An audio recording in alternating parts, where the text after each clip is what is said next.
Everybody, I hope everybody is doing well and you're all safe. Hi. Cuppa and catch up. So this week we've got somebody on who is quite new to us. We've not met him before. We've actually been introduced to him by Natalie from the Fulham Residents Club. So it's another connection thanks to Natalie from the Fulham Residents Club. So his name is Luke, and Luke owns a company called Benchstone Fitness, who he offers basically health and fitness PT sessions and fitness and health advice. So we are keen to speak with Luke. He seems like a very interesting guy, and we made a connection, as I say, through Natalie, and then we've been kind of supporting each other on social media quite a lot, which I think is really great. So I think that's great for any business to kind of link up and make your community bigger. Oh, he's coming in now. Hiya. Good morning. Hi, Luke. Hiya, how are you? Very good. You okay? Yeah. So how things be with you? Very good. I just finished my breakfast. So. We just finished ours as well. Good for that. This is Conan. Hi, Luke. This is Luke. Lovely to meet you. Lovely to meet you. You too. Conan is my partner in the business and the principal dentist at Karma. But why don't you tell Conan, myself and everyone, because we've just basically met face to face right now. Yeah.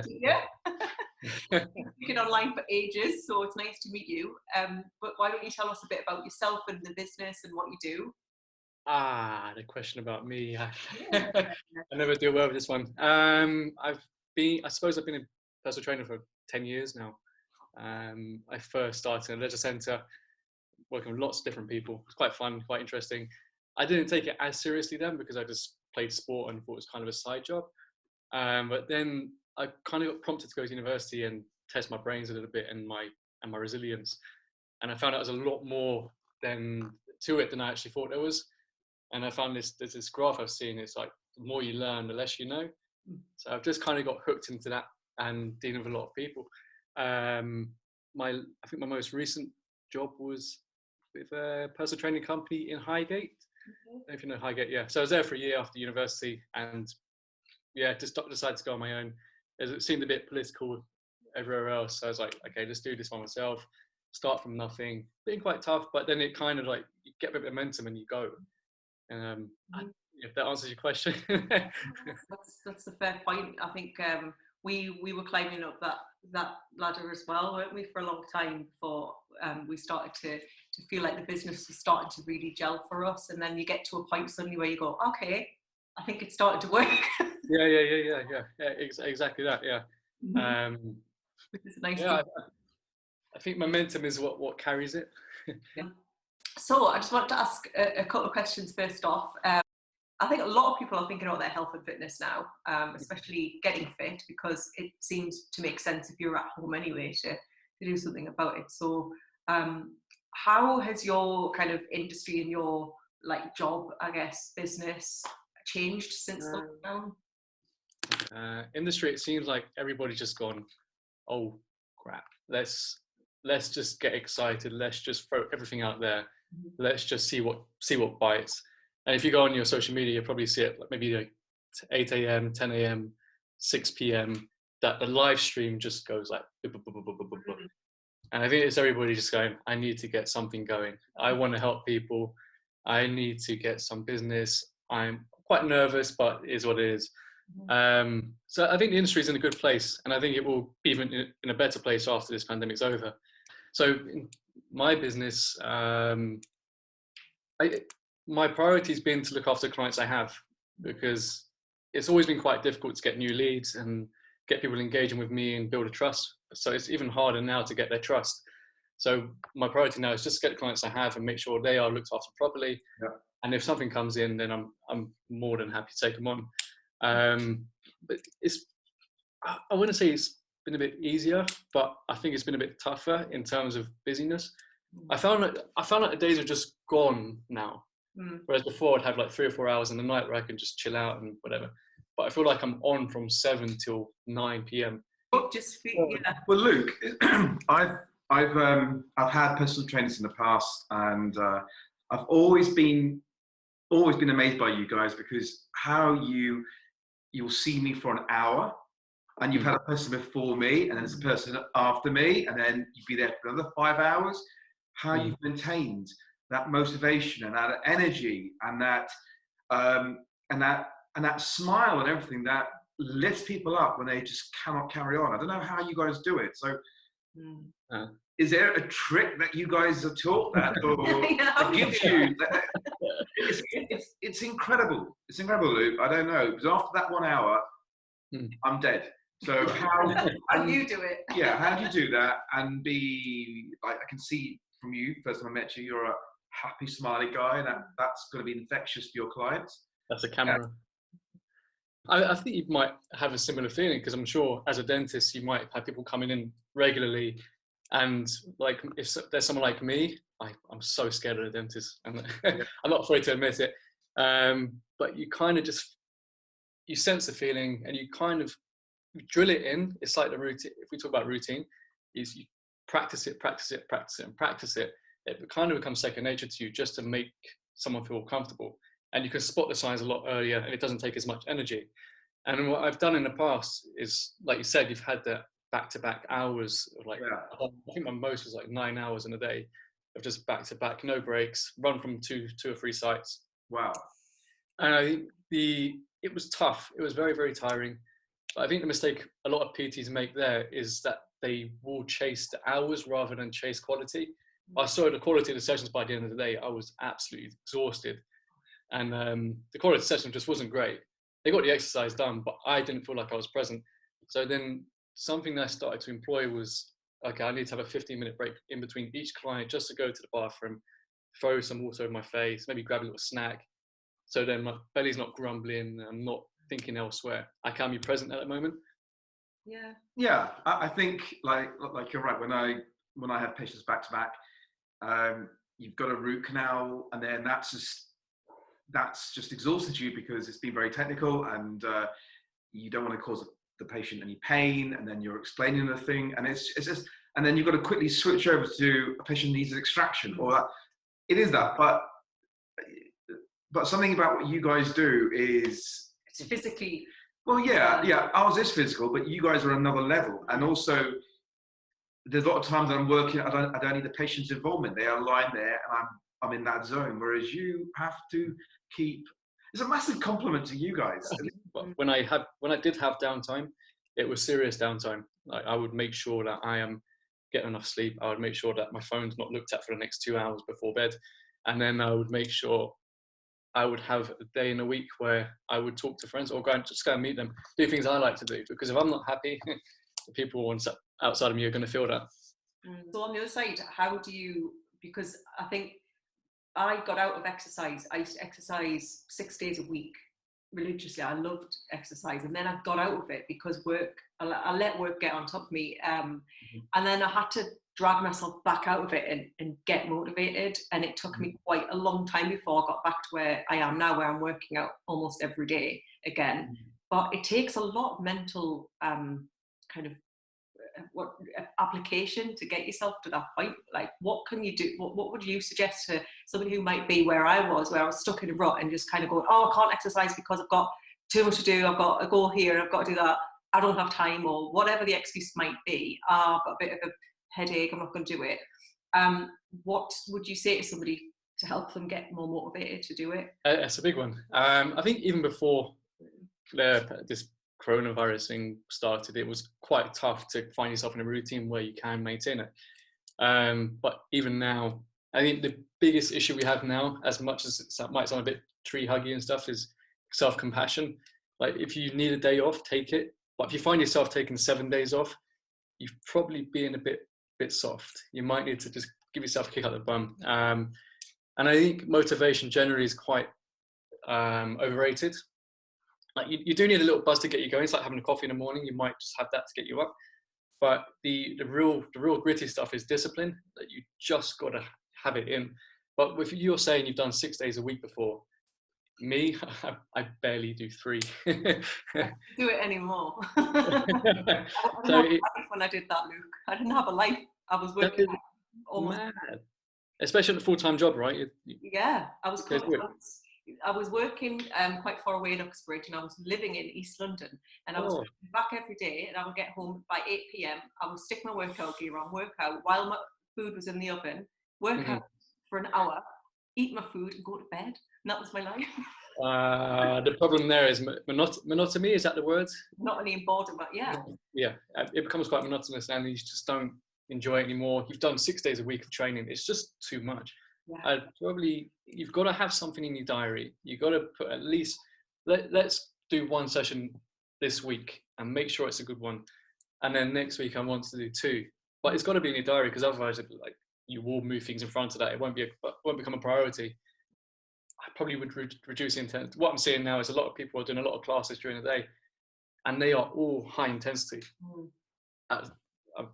Something's going to give. Either you're going to get bored of it, you're going to realize it was a hard session, so you won't want to do that again. And 3, you're probably just exhausted, or you might get a little niggle here and there. And it just stops any excuse that you need to not do something. You'll find it. So maybe reduce the amount of sessions you're doing in a week. Put it in your diary, and be a bit easier on yourself. So what kind of, like, alternative to the high intensity, what kind of exercise do you think would be maintainable if you were to work out 3 to 4 days a week on a normal day when you've got your regular schedule? What kind of thing could we be doing? During times like this, I'd probably say something that you enjoy. Yeah. What about when we go back to whatever we're going back to, and we have a schedule? I think a lot of people will be working from home still. Hopefully that would happen, because people need more work-life balance. And I think if there's anything to be learned from this, that people should be allowed a little bit more work-life balance. And certainly with our schedule, we're going to be looking more into that long-term after we open, is work-life balance. But like, when we do have a schedule of work to do that is a little bit more intense, what could we do moving forward to like introduce some exercise, stay fit? And what kind of exercise, not high intensity stuff, but what else can we do? Okay, so if you played sport in the past, maybe you enjoyed doing a bit of sport. I would, depends. It's a horrible answer, but it depends on what you like, what the goal is, and what fits in your life to make your life a little bit nicer, rather than quite regimented, like going from Uxbridge to East London every day. It's just regimented. It's tiring. It's exhausting. But the most benefits will come from weight training. I would definitely implement weight training at least twice a week, just because, like, I don't know if the stats are right, but the biggest rate of mortality is caused in care homes is what's it called, sarcopenia, as muscle wastage. Wow. And it's generally like the old people that fall down the stairs and they break a hip and they just don't recover. There's probably like a long story behind that. Wow. But I would say weight training twice a week, and then something that you enjoy. Spend time with people that you enjoy spending time with. I know it's a bit blasé, but you need something that's going to be consistent, and the biggest key to health and fitness success is adherence. So if you don't enjoy it, you're not going to stick to it. This isn't just about the physical benefits of it, as in your appearance or your physique. It's actually way deeper than that, isn't it? And it's very good for your mental health. And I find if I'm feeling down or anything, and I do even a 20-minute quick jump around workout, it boosts you, doesn't it? Absolutely. It's just a 5 minutes of blast and you just wake up. Mm-hmm. And your diet as well, I think it all adds up. I think what you eat can have a huge effect, and I do notice that as well myself when I'm not eating on it. I mean, obviously I'm not saying everybody should be super like clean or anything like that, but I think an overall good health regime and diet is personally good for me. Mm-hmm. Something I would. So Luke, though, what do you offer? Like, your classes, do you go to people's homes, parks, online, or? So I don't do classes. The only class I have taught is at a leisure centre on a Sunday morning, with spin. It's not my strongest, but it's something I do because I'm comfortable. I'm uncomfortable doing it, so it's kind of own self-development there for me. And I have a bunch of people that I see regularly, and they like being there. It becomes part of their routine, and it gets rid of a hangover. It feels great. Where I specialise, is one-to-ones in a studio environment. I do home visits, but most of my clients have now gone virtual. So like what we're doing now.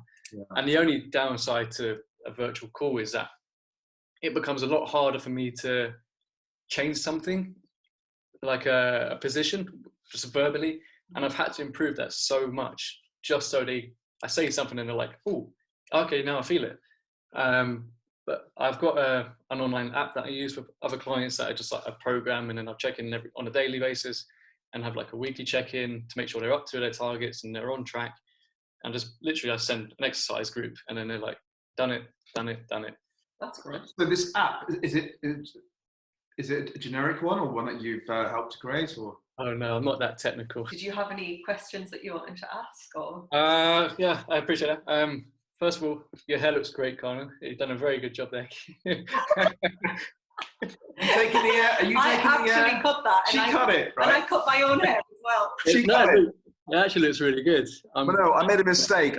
I was getting carried away with the clippers, and I just went a little bit too high up. So then, to avoid giving me a top hat, she had to then trim more of it off. So just to clarify, I cut it twice because I cut it 2 weeks ago, and I was very proud of it. And then he decided to go in with the clippers on his own the second time, and then he shouted, "Kim, you might want to come and take a look at this." No. What happened, Luke? I started off by trimming the beard.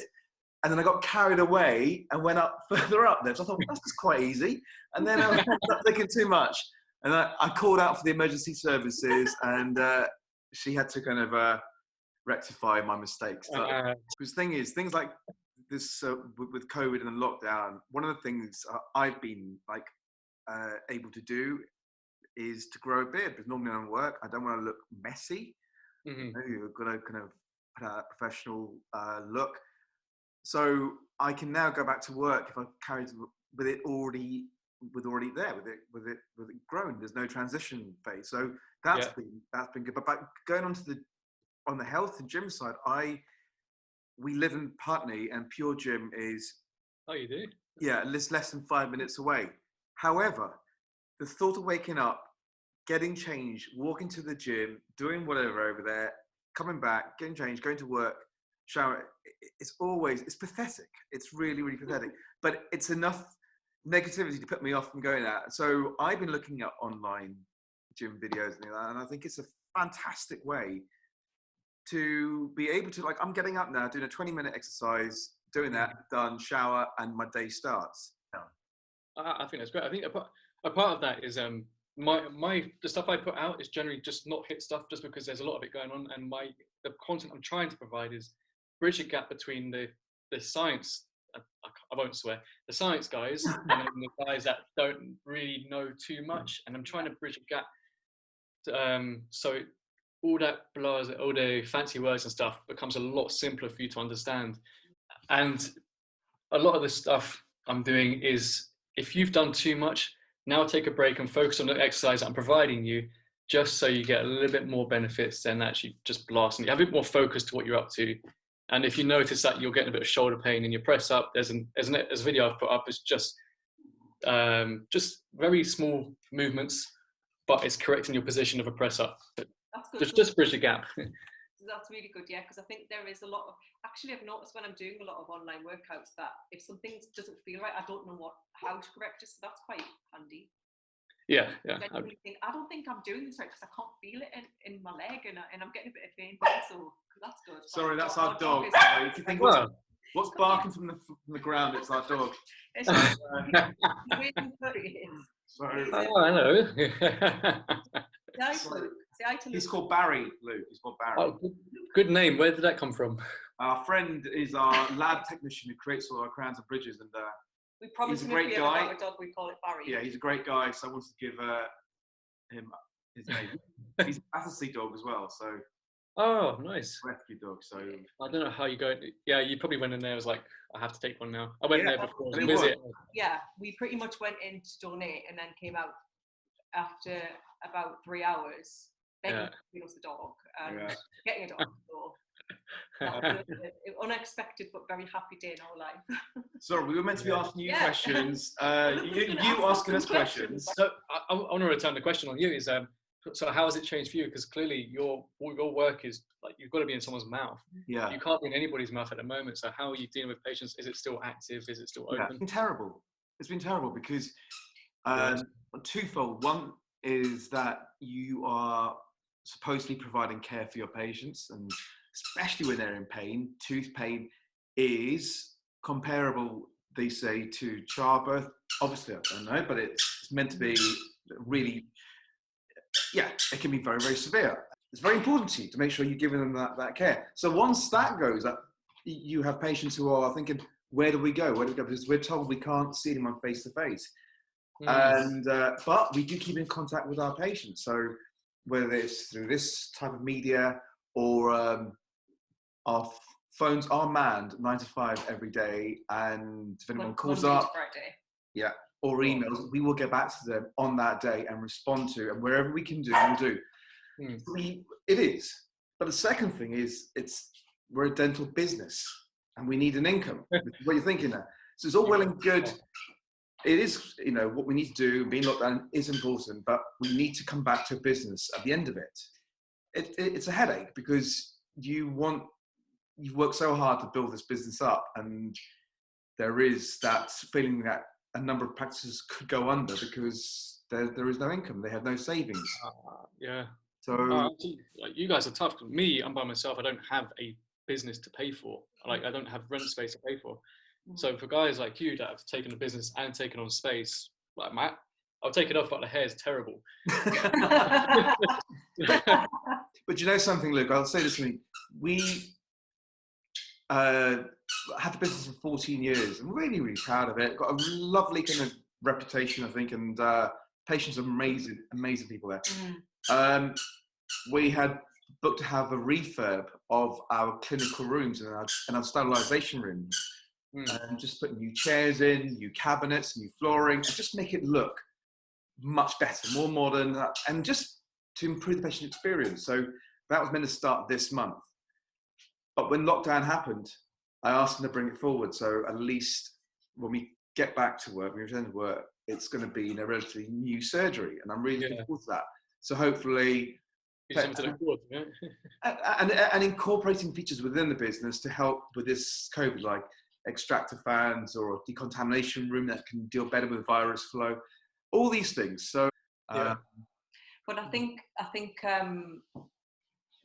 like a lot, like you say, the scary thing about the coronavirus is, for businesses, obviously for the health side is horrific, but for business side, it's worrying for us, but it's also worrying because we have a good community in the area, and we know a lot of other business owners, and it's the fear of, like, how can we help and support each other and also keep our own business. And there's a lot of worry, and we're just hoping that we come back, that we will still have those people around us, you know. And it's for me personally, it's quite a worry, but we know that most businesses, especially when you have a shop front, they've always had things to deal with. We've always had, you have problems as a business and you've got to confront them and just take them on and stuff. So hopefully they will get through it and everybody will get through it. But and the great thing about it is that we are kind of, we're finding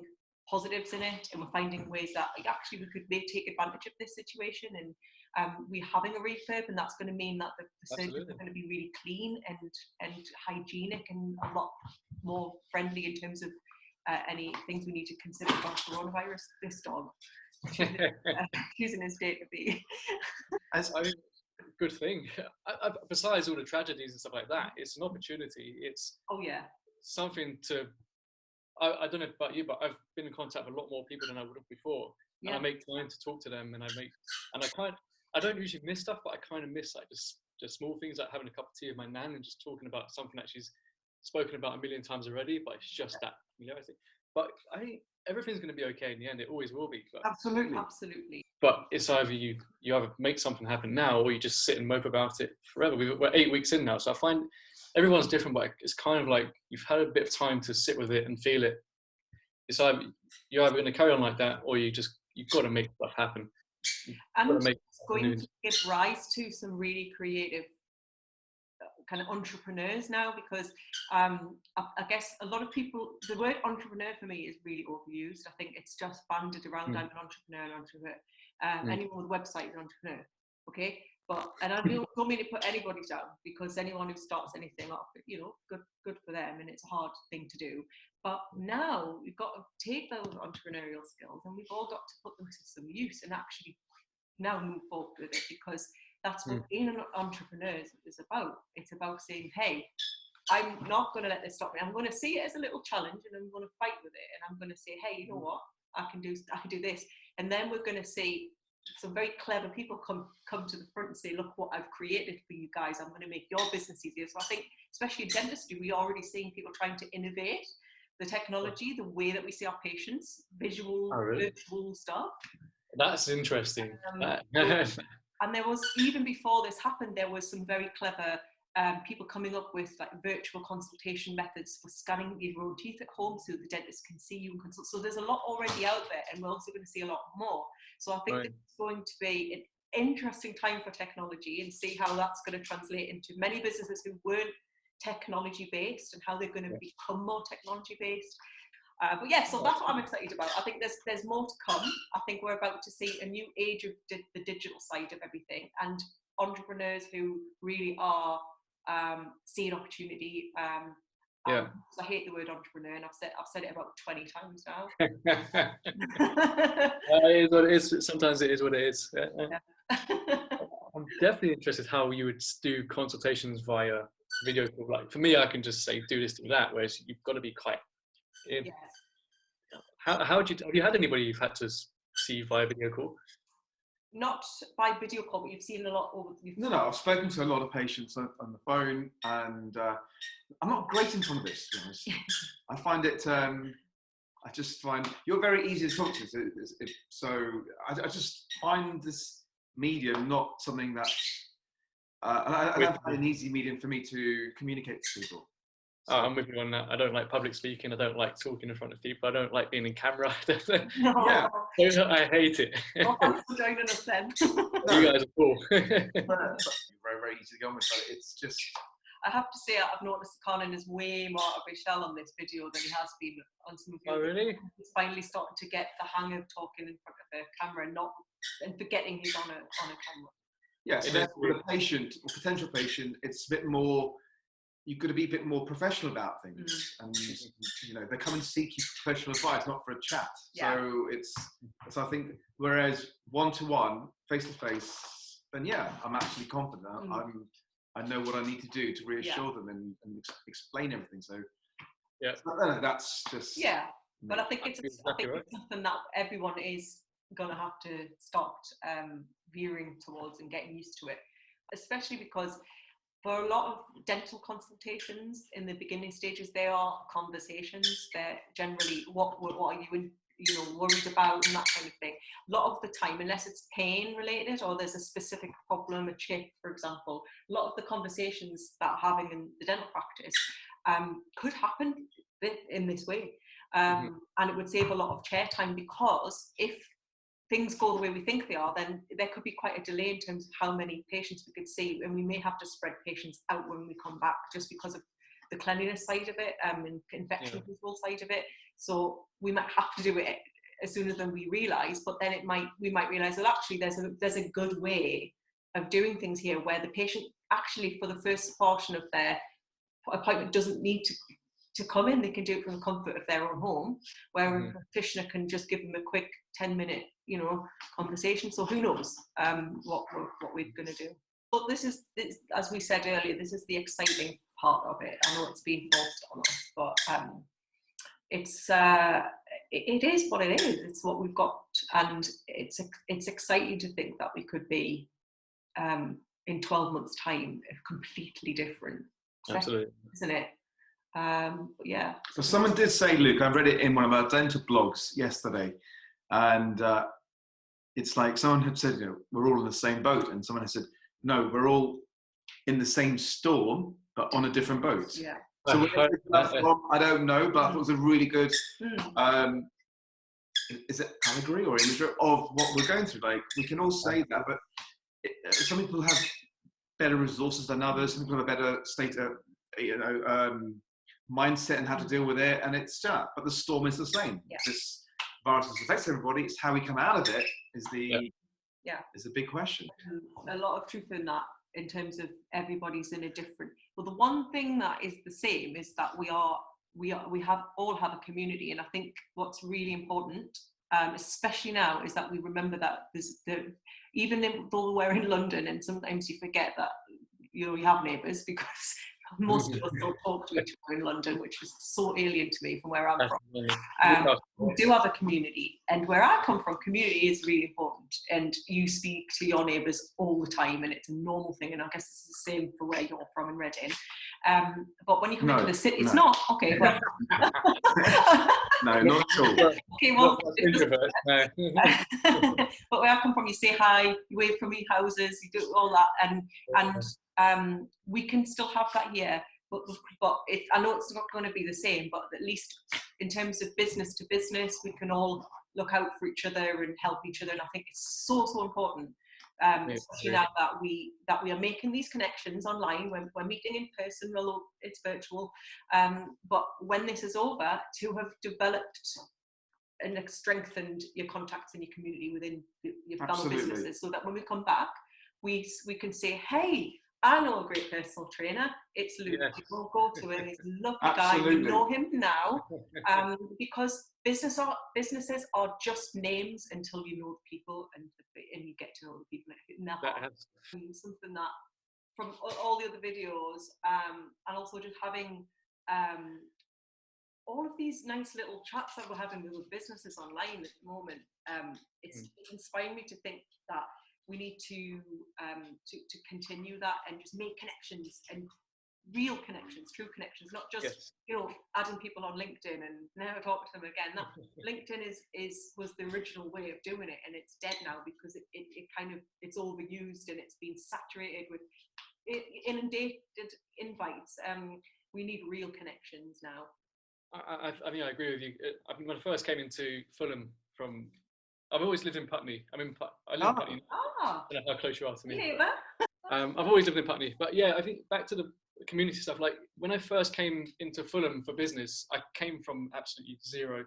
I was very busy up in Highgate. I was up to I was doing 33 sessions in a week, and it just blows your mind how tiring it can be. And that's why I reduced quality. But when I first got here, I was like, I need to contact all the businesses. I don't think I got to you guys, but there was a couple of dentists I wrote to, and I was like, oh, do you mind if we just meet up for coffee? I got so much airtime because they didn't know who I was. I got some of them, you can see they've opened a message and stuff like that, but I think it's that whole London mentality is he's after something, or it's awkward, he said hello. I think a lot of businesses that I try and connect with online think, oh gosh, she's trying to do something. Oh, she's trying to plug the old dentistry on me or something. And but if they want to come to see us, that's fine. But it's not about that. I might have to. If I meet someone out of practice and they say, I'll come and see you. I mean, look, if you're happy wherever you are, you've got a good relationship with the dentist, you stay there. And karma is something not just in the name of our practice, and we believe in it because it's really important. The way we act, the way we behave will be reflected on us in the future, and it's not fair to that other businessman. Also, we as a dental practice, we know how hard the dental industry is, and we don't want to see dental practices around our area as competitors. We actually call them neighbouring dentists, because against the whole, we don't do competitor analysis because we don't want to see people as competitors. I think it's quite negative. They're in our community. They're fellow business people. It's a hard industry, dentistry. It's very difficult to run a dental practice and also be a good dentist and have a skill like that. We should recognise it in our neighbouring dentists. So we think it's good karma just to say, hey, you know what? Good dentists' goals stay there if you're happy. So we're never going to try and do that. Yeah, so was there anything else you wanted to chat about? I've got a couple of questions for a dentist. Okay. Like this is questions that I've had conversations with people. Like generally, is flossing a bad thing or a good thing? So I've heard mix. And two, do you brush straight after eating sweets? Okay. In regards to flossing, and flossing is important because nothing will get in between the gaps of your teeth. I should say flossing is important. Interdental cleaning is important. So getting in between your teeth is imperative. Otherwise, that food will get stuck, bacteria will feed on it. We all have bacteria in our mouth. Doesn't matter how clean we think they are there, and they will destroy that food and create the acids, and that causes cavities. Most people's cavities form in between the teeth, not on the sides or even on the tops of the teeth. So not in those areas that are easier to keep clean. It's usually in between. The types of interdental cleaning, yes, floss. Second, something like TP, which is a brush and a stick. Third is a floss, a water flosser, which ejects water through a narrow pipe under pressure and gets in between the teeth there. So it is important. In regards to sweets and all that stuff there, again, I will never say to you, don't eat sweets, don't have a sugary drink, don't do that. I'd always say, do it in moderate. No, hold it. There's always a caveat. Always, yeah. Listen, Luke, it's great for my business if you would just have the most sugary, unhealthy diet around. But what I say to people is, like, if you could have, it's what we try to do, 5 days a week, fairly healthy, and the weekends, just go for it as a treat. That's a great way of looking at it. Or having something sweet with a main meal, because the saliva that's produced will neutralize the acids, and that's why it's important. Having something as a snack is not great at all. That snack is usually something sticky, and that will sit between the teeth, between the gums, and difficult to clean out, and that will fester and start to cause an issue. If you have a fruit drink or a sports drink, never ever brush your teeth straight after, because you're brushing the acid around your mouth. The enamel is the strongest material in the body. It's beautiful. It's blooming hard.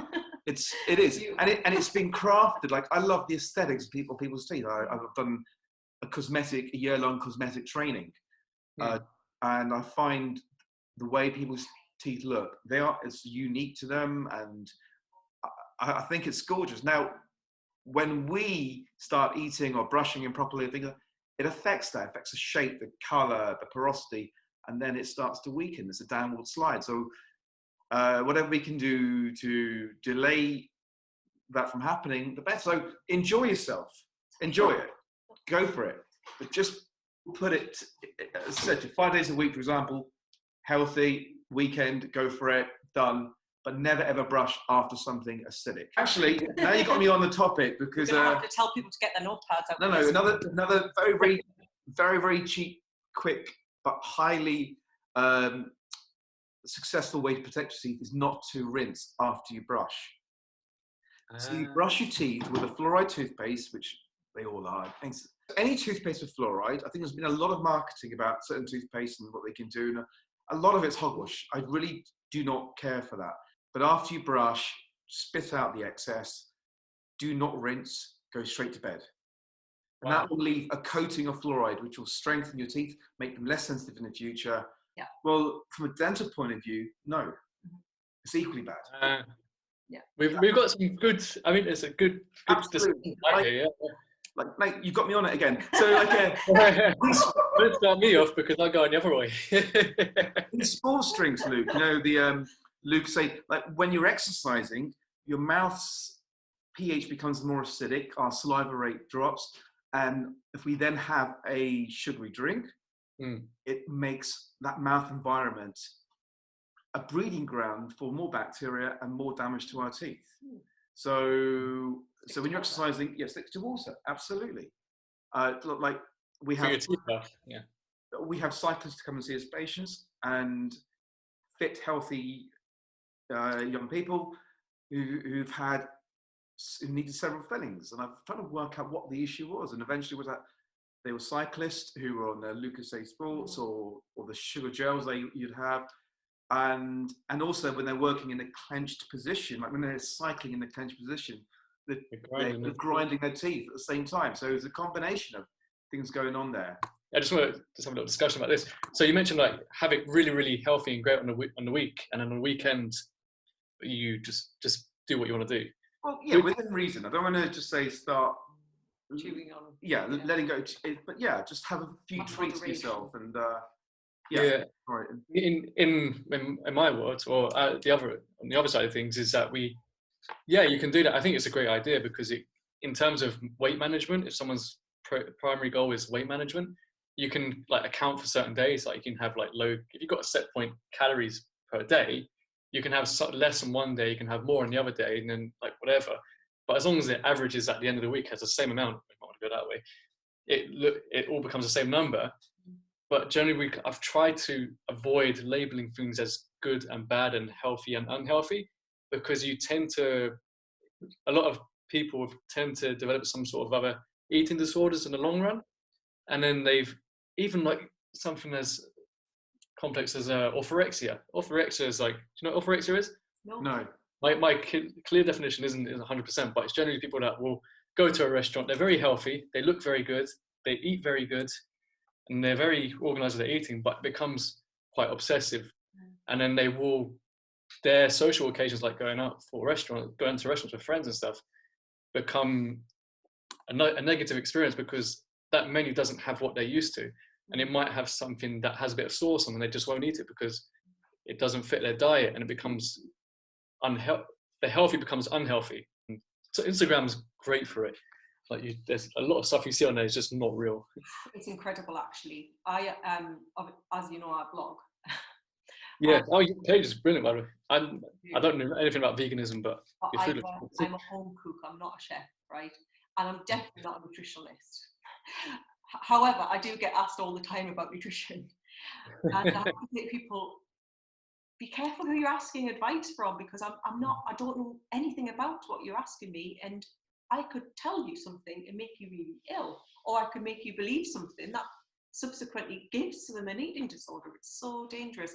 And I think people see somebody's doing well, so therefore they're an authority within the food industry, and I'm simply not. And I'm really clear about it, but some people are not.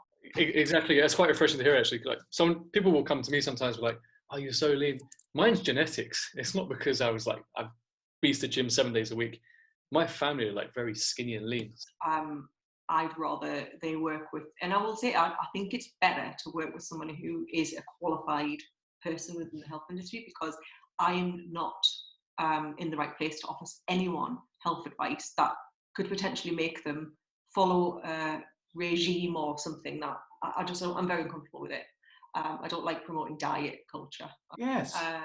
Actually, there's somebody I wanted to mention while we're talking about, because I wanted to bring it up earlier, there's a lovely pair of two girls called Jo and Keisha. Hiya, Jo and Keisha, from Kejo Fitness.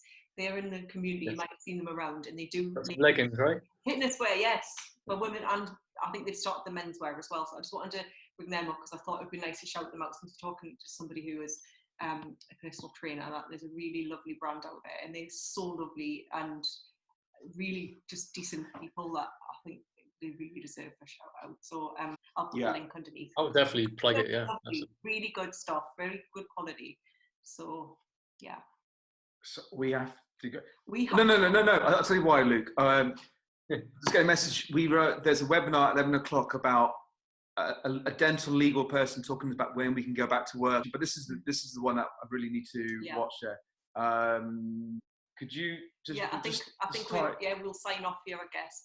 But let's meet up anyway. Yes. I'd love to. We can just it'd be really lovely to meet you whenever there's lots to talk about, I think. No, there is, mate. No, that's what I'm saying, is like I've been able to open up to you, and so it's. So thanks. Likewise. Yeah, it was so lovely chatting to you. We could chat all day. There's lots to talk about. Definitely. Unfortunately, we can't do. We've got boring things to do now. But thanks for coming on and chatting away with us. Yeah, it's an absolute pleasure. Thanks for having me. Yeah. It's a great setup. It really is. Thanks a lot. Yeah, we're having a lot of fun with it. We're speaking to some lovely people. So we're chuffed that we've started it. All right, Luke, have a lovely day. Okay, mate. Take care of yourself. Nice to meet you. Cheers, Luke. Bye. Bye.